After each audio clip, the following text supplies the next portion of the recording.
बिस्मिल्लाहिर्रहमानिर्रहीम, अस्सलाम वालेकुम। पूरी हुकूमत इस वक्त सिर्फ एक काम पर लगी हुई है और वो है तोशा खाना का मामला, घड़ी का मामला। पूरे मीडिया को, जो उनका हमी मीडिया है, उसको इसी काम पर लगाया हुआ है। और इसकी वजह क्या है? इसकी वजह यह है कि मईशत के बारे में जो कुछ कहा जा रहा है कि डिफ़ॉल्ट की तरफ जा रही है। अभी जो हालिया फिगर्स आई हैं, जो पिछले 7 महीने से कंपैरिजन किया जा रहा है, वो इतना फ़र्क है कि इमरान खान का दौर एक सुनहरी दौर लगने लगा है। उस वक्त भी महंगाई थी, लेकिन आज से अगर मुवाजना किया जाए तो ऐसे लग रहा है कि सुनहरी दौर है। चाहे पेट्रोल का मुवाजना कर लें, चाहे बिजली की कीमतों का कर लें, चाहे आप डॉलर का कर लें, चाहे ज़र मुबादला के ज़खायर का कर लें, तो 7 महीने में तो बिल्कुल तबाही हुई है। अब लॉन्ग मार्च भी इमरान खान साहब का चल रहा है, तो इससे तवज्जो हटाने के लिए इन्होंने ये किया, स्कीम बनाई कि जी हम पर तो करप्शन का दाग है, हमें करप्ट कहा जाता है, अरब हार रुपए की करप्शन का, तो इमरान खान के खिलाफ भी कुछ निकालो। तो उस चक्कर में अब ये घड़ी का निकाला गया। हैरानकुन तौर पर ख्वाजा आसिफ का मैं बयान देख रहा था। ख्वाजा आसिफ ने कहा है कि जी ये तो अभी सिर्फ ट्रेलर चला है, अभी फिल्म बाकी है। यानी उन्होंने पूरा इसका एक प्रोपेगेंडा का एक पूरा मैकेनिज्म तैयार किया हुआ है और फिर मीडिया को उतना रिलीज किया जा रहा है या उतना साथ मिलाकर उसको उठाया जा रहा है। और फिर यह कहना है इमरान खान का भी ट्रेलर चला है, फिल्म बाकी है, और फिर यह कहना है कि जी तोशा खाना से लेने पर, खरीदने पर कोई एतराज नहीं है, क्योंकि ये लोग खुद इतना कुछ ले चुके हैं, सैकड़ों चीजें वहां से गाड़ियों समेत पता नहीं क्या कुछ ले चुके हैं। तो यह कहना है जी हमें बेचने पर एतराज है। अब आप सोचिए, ये इन्होंने आज आकर ये निकाला, बाकी सब प्रोपेगेंडा और कानून की कहीं कोई खिलाफ वर्जी नहीं हुई। हाँ, इसको बेशक बदल दें इस कानून को और इस पर तब्दीली लेकर आए, मगर बहरहाल अब हुआ यह है कि इसी मामले पर एतजाज अहसन साहब, पाकिस्तान के बड़े कानूनदान और बड़े आईनी माहिर, बिल्कुल इमरान खान के साथ आकर खड़े हो गए हैं और उन्होंने सारे प्रोपेगेंडो आईनी और कानूनी तौर पर उड़ा कर रख दिया है। क्या कुछ उन्होंने कहा है? जमील फारूकी के प्रोग्राम नेशनल डिबेट में बोल्ड न्यूज़ पर उन्होंने खुसूसी इंटरव्यू देते हुए एक एक बात का जवाब दिया है और सब मामला खोल कर रख दिए हैं कि ये है क्या असल में सारा ये घड़ी का मामला और इस पर क्या हो सकता है।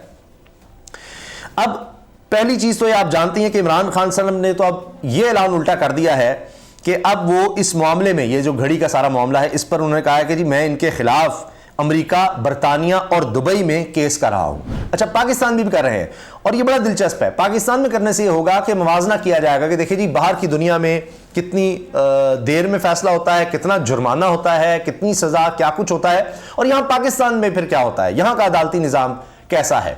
तो इस वजह से भी वो कह रहे हैं, हालांकि फवाद चौधरी ने पहले कहा था कि हमें चूंकि यहां पर कोई उम्मीद नहीं है इसलिए हम बाहर कर रहे हैं, फिर कहा कि चलें यहीं से आगाज करते हैं। तो एक आगाज यहां से करके देख लेंगे कि यहां पर पहले शुरू हुई है प्रोसीडिंग और वहां पर शायद बाद में हो, तो देखते हैं किसका फैसला जल्दी आता है और क्या फैसला आता है। तो अब आप देखिए एक और चीज जो कही गई कि जी सऊदी अरब, मोहम्मद बिन सलमान नाराज हो गए हैं। ये तक कहा गया कि जी उन्होंने घड़ी दोबारा खरीद ली और नाराज हुए हैं कि ये नायाब घड़ी थी, मैंने तुम्हें दी थी, तुमने क्यों आगे बेच दी, लिहाजा उन्होंने दोबारा खरीद के रख ली है। वो सब भी झूठ निकला, प्रोपेगेंडा निकला। अब खुद दफ्तर खारजा को यह कहना पड़ा है कि इमरान खान को मिलने वाली घड़ी की फरोख्त पर सऊदी अरब से कोई शिकायत मौसूल नहीं हुई। ये दफ्तर खारजा कह रहा है ऑफिशियली। तो अब आप देखिए, सोचिए कि पाकिस्तान का दफ्तर खारजा, पाकिस्तान का फॉरेन ऑफिस अब इस वक्त किस काम पर लगा हुआ है और सारी दुनिया में पाकिस्तान का क्या इमेज जा रहा होगा। क्या यहां पर बात हो रही है कि इमरान खान के खिलाफ इनको यही कुछ मिला है। अब आ जाइए एतजाज अहसन साहब पर।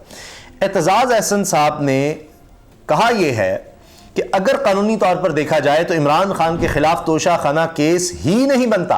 अब असल चीज तो है कानून और आइन, बाकी तो आप जो मर्जी मीडिया में और जिस तरह से भी इसको उछालें करें। तो असल बात पर एतजाज अहसन साहब कह रहे हैं अगर कानूनी तौर पर देखा जाए तो इमरान खान के खिलाफ तोशा खाना केस ही नहीं बनता। तोशा खाना से कानून के मुताबिक जिसने जो ले लिया अब वो उसकी मलकियत है, जो उसने खरीद लिया, ले लिया, उसकी मलकियत है। अब जो चीज कानूनी तौर पर मेरी है, एतजाज साहब समझा रहे हैं कि अब जो चीज कानूनी तौर पर मेरी है वो मेरी मलकियत है, तो जब चाहूं बेच दूं। जब आपकी मलकियत हो गई तो कहां तोशा खाना में लिखा है कि जी अब ये जिसकी मलकियत हो गई है ये आगे बेच नहीं सकता, कुछ कर नहीं सकता। हाँ, उससे पहले कानून है कि जी वो जो मिलेगा वो तोशा खाना में जमा होगा और उसके बाद उसकी इतनी रकम और वो जो उसकी रकम का अंदाजा लगाया जाएगा उसमें भी प्राइम मिनिस्टर का लेने देने नहीं है, वो भी अलग से उसका अंदाजा लगाया जाता है, एक रेट लगाया जाता है, इतने की ये चीज है और इतने पैसे इसके आप दे दें। वो 20% थे, फिर 50% किए गए, वो आप दे दें। ये 50% इमरान खान साहब के दौर में किए गए, तो आप ये रख सकते हैं। अब वो आपकी मलकियत हो गई, जब हो गई तो फिर अच्छा उसके बाद ये ऑक्शंस भी की जाती है, नीलामी भी की जाती है अगर कोई नहीं लेता या जो भी। तो अब इस पर एतजाज साहब कह रहे हैं कि अब जो चीज़ कानूनी तौर पर मेरी और मेरी मिल्कियत है तो जब चाहूं बेच दूं। आइन का आर्टिकल 23 है जिसके मुताबिक मेरी चीज़ है, मैं जब चाहूं, जिसे चाहूं, जिस दाम पर चाहूं फरोख्त कर सकता हूं। यह एतजाज साहब बता रहे हैं कि आइन के आर्टिकल का हवाला दे रहे हैं कि जिसके मुताबिक मेरी चीज़ है, मैं जब चाहूं, जिसे चाहूं, जिस दाम पर चाहूं फरोख्त कर सकता हूं।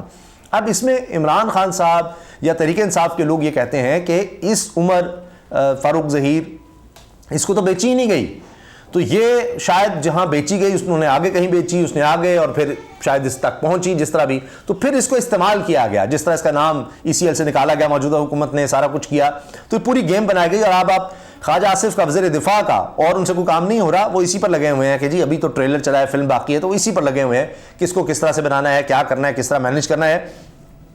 तो फिर इस कैरेक्टर को लाया गया और इस पर अब मुसलसल खेला जा रहा है। खेलते रहें, इससे निकलेगा क्या। अब एतजाज साहब कहते हैं कि आजकल के हालात में इमरान खान और सहाफियों के साथ जो कुछ हो रहा है, यानी ये जो कुछ हो रहा है, इसकी कुछ जिम्मेदारी राना सनाउल्लाह पर आती है और वो खुद इसकी जिम्मेदारी लेते भी हैं। एतजाज अहसन साहब ने ये कहा है कि जी वो खुद भी इस तरह से लेते हैं। अच्छा, फिर ये भी बात आई है कि जी एतजाज अहसन साहब ने कहा है कि जी मेरी बात को मर्जी से, यानी बहुत से लोग अपनी मर्जी का रंग दे देते हैं, और उन्होंने ये ज़रूर एतराज़ किया कि जी इसको इस तरह से नहीं लेना चाहिए था, ये मतलब सिलसिला होना नहीं चाहिए था इस घड़ी का सारा कुछ। तो बहरहाल अब हुआ है तो वो कानूनी पहलू इसके सबके सामने रख रहे हैं। अच्छा, फिर इन्होंने ये भी कहा कि अगर पाकिस्तान की तारीख़ देखें, वज़राए आज़म या अहम शख्सियात ने बहुत से ऐसे तहफ़ लिए जिनका जिक्र तक नहीं, बहुत से ऐसे तहफ़ लिए जिनका जिक्र ही नहीं हुआ, पता नहीं क्या कुछ ले चुके हैं, और ये फ़हरिस्त बहुत लंबी बनेगी। एतजाज अहसन साहब ने कहा आज भी कई साफ़ियों की तरफ से ये बात गई हुई है ऑफिशियली कि जी हमें बताएं किसने कौन सा गिफ्ट लिया, वो कहाँ है, कितने का उसने ख़रीदा, उसकी असल कीमत क्या थी, ये सब पता लगे। कह रहे हैं जी सीक्रेट है, ये सब सीक्रेट हम नहीं बता सकते। इमरान खान की दफ़ा सीक्रेट नहीं है, बाकी कह रहे हैं सीक्रेट है। सैकड़ों, मैं आपको बता रहा हूँ, सैकड़ों गिफ्ट्स ये साबिक़ वज़ीर-ए-आज़म, चाहे उसमें नवाज़ शरीफ हैं, यूसुफ रज़ा गिलानी हैं, बतौर सदर आसिफ ज़रदारी हैं, दीगर बहुत से लोग हैं, वो ये ले चुके हैं। और शौकत अजीज़ जो मुशर्रफ दौर में वज़ीर-ए-आज़म थे, वो बहुत कुछ ले चुके। तो बहरहाल इसीलिए वो कह रहे हैं कि जी कई तो फरिश्ते हैं, कई छुपाए गए हैं, बड़ी लंबी फहरिस्त है। इस मुल्क में पुलिस सब के खिलाफ सब नहीं कर सकती, तफ्तीश का दोहरा मेयार है। इमरान खान पर हमले में पुलिस की मुद्दत में मुकदमा दर्ज हुआ और बताया गया कि एक ही हमलावर ने फायरिंग की है, और अब इससे ज़्यादा क्या हो सकता है मुल्की कानून के साथ। एतजाज अहसन साहब ने यह बात की। मैं पीपल्स पार्टी छोड़ रहा हूं, ना ही छोड़ूंगा, मैं बिल्कुल भी तरीके इंसाफ में शमूलियत इख्तियार नहीं कर रहा। एतजाज अहसन साहब ने कहा वो पीपल्स पार्टी में रहते हुए इमरान खान को सपोर्ट कर रहे हैं, पीपल्स पार्टी में रहते हुए पीपल्स पार्टी के मौक़िफ़ की नफ़ी कर रहे हैं, पीपल्स पार्टी के खिलाफ बोल रहे हैं। अब क्या इनके खिलाफ भी एक्शन लेंगे, जिस तरह मुस्तफ़ा नवाज़ खोखर साहब के खिलाफ एक्शन लिया गया है।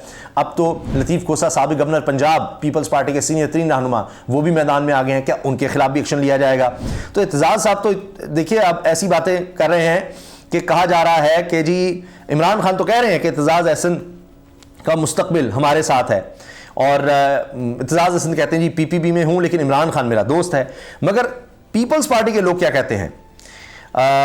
पीपल्स पार्टी के लोग कहते हैं जी एतजाज अहसन की रुकनीत खत्म की जाए, घर का घेराव करेंगे। पीपल्स पार्टी वस्ती पंजाब के ये रहनुमा ने कहा। अच्छा, फिर आप देखें, मैं देख रहा था कुंडी साहब ने, उन्होंने बड़ी तनकीद की है और कहा है कि जी ये एतजाज अहसन जो है ना, ये इस वक्त इस तरह की बातें कर रहे हैं, इस वक्त तो इनको आजकल पड़ोसीपन निभा रहे हैं। ये फैसल करीम कुंडी है, पाकिस्तान पीपल्स पार्टी के रहनुमा, उन्होंने एतजाज अहसन पर तनकीद करते हुए कहा कि आजकल एतजाज पड़ोसीपन निभा रहे हैं।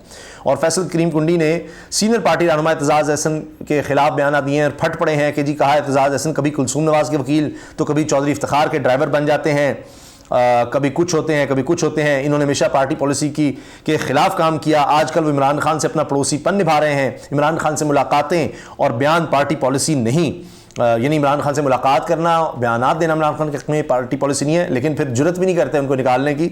और एतजाज कहते हैं हम बनाने वालों में से पीपल्स पार्टी, हमें निकालोगे ऐसी तैसी। तो अब ये सब बातें हो रही हैं और एतजाज साहब इस फिर मुश्किल वक्त में इमरान खान के साथ आकर खड़े हो गए हैं। इसके अलावा मैं देख रहा हूं कि जनाब ये कैप्टन सफदर साहब भी बोले हैं, एतजाज अहसन PTI का सेनेटर बनने की कोशिश कर रहे हैं। वो कह रहे हैं जी मैं PTI में जा ही नहीं रहा। तो ये सारी कहानी इस वक्त चल रही है, इस वक्त ये सारी सूरत हाल है। मैंने कहा कि जी ये सब आपके सामने रखें। अब लगता यह है कि एतजाज़ अहसन साहब जो हैं वो पीपल्स पार्टी में रहते हुए इमरान खान साहब का भरपूर साथ देंगे, और पार्टी बड़ी एम्बैरस हो रही है इससे। वो कहते थे एक्शन लेंगे, ये करेंगे, वो करेंगे, लेकिन कर कुछ नहीं पा रहे। और एक एक करके मैंने आपसे अर्ज़ किया ना, कहीं मुस्तफ़ा नवाज़ खोखर साहब नजर आते हैं जो आज़म स्वाति के हक़ में खड़े हो जाते हैं, यहाँ एतजाज़ साहब जो हैं वो इमरान खान के साथ आकर खड़े हो जाते हैं। अभी हाल ही में लतीफ़ खोसा साहब ने कहा जी इमरान खान पाकिस्तानियों के दिल की धड़कन बन चुका है, यहाँ तो जमहूरियत ही नहीं है, ये कोई जमहूरियत है, इनसे कोई काम ही नहीं चल रहा। तो एक के बाद एक जो है इस वक्त PDM के लिए मसाइल खड़े हो रहे हैं, और इमरान खान साहब को ताकत मिल रही है। दीगर पार्टीज छोड़ के भी बहुत से लोग आ रहे हैं, इनको ज्वाइन कर रहे हैं, लेकिन एतजाज़ साहब की वैल्यू और ही है। मीडिया में आप देखिए जब ये बात करते हैं तो कितनी ज़्यादा हाईलाइट होती है, हेडलाइंस बनती हैं, और इसी वजह से अब ये जो सारा प्रोपेगेंडा है, जब ऐसे लोग की बात करेंगे इसके खिलाफ और कानून और आइन की बात करेंगे तो वो सारा कुछ दब के रह जाएगा। इजाज़त दीजिए, अल्लाह हाफ़िज़।